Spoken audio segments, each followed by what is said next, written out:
जिस बेटी को सड़क पर पिता छोड़ कर आया था, वही बेटी आखिरी में सहारा बनी। एक छोटी सी स्टोरी है, अगर अच्छी लगे तो लाइक सब्सक्राइब जरूर कीजिएगा।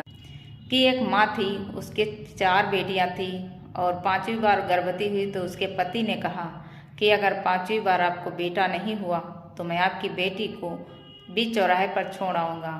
माँ रोती रही, बिलखती रही, भगवान से यही प्रार्थना करती रही कि हे भगवान, मुझे बेटा दे देना। पर कहते हैं ना कि सब कुछ अपने हाथ में नहीं होता है। पर भगवान ने 5वीं बार भी बेटी उनके घर में जन्मी। पति यह सब देख करके आग बबूला हुआ और अपनी बेटी को बीच चौराहे पे रात के अंधेरे में छोड़ के आ गया।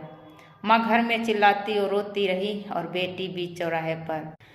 माँ तो माँ होती है, माँ रात भर दुआ करती रही कि हे भगवान, मेरी बेटी को सही सलामत रखना। फिर जब सुबह हुई, पिता बेटी को देखने गया तो बेटी सही सलामत मिली और उसे कोई लेने नहीं आया।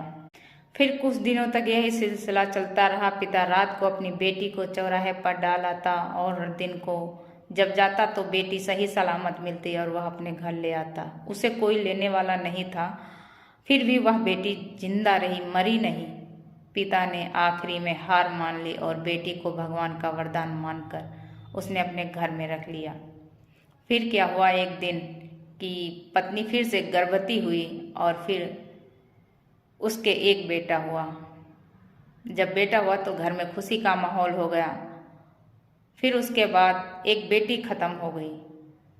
अब यही सिलसिला चलता रहा। जब वह जितनी बार बेटों को जन्म देती तो उतनी बार बेटियां मर जाती।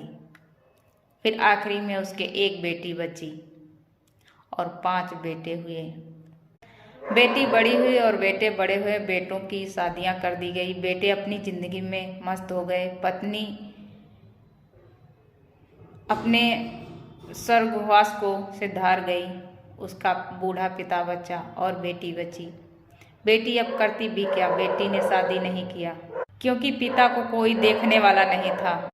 बेटे कभी कभार अपने पिता का हाल चाल पूछने आ जाते थे।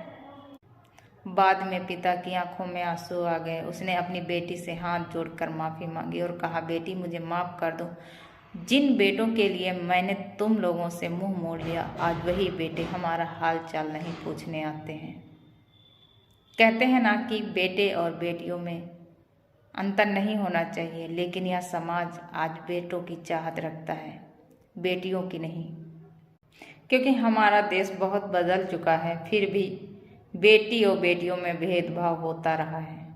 अगर आपके भी घर में बेटी जन्मी है तो बेटी से प्यार करो।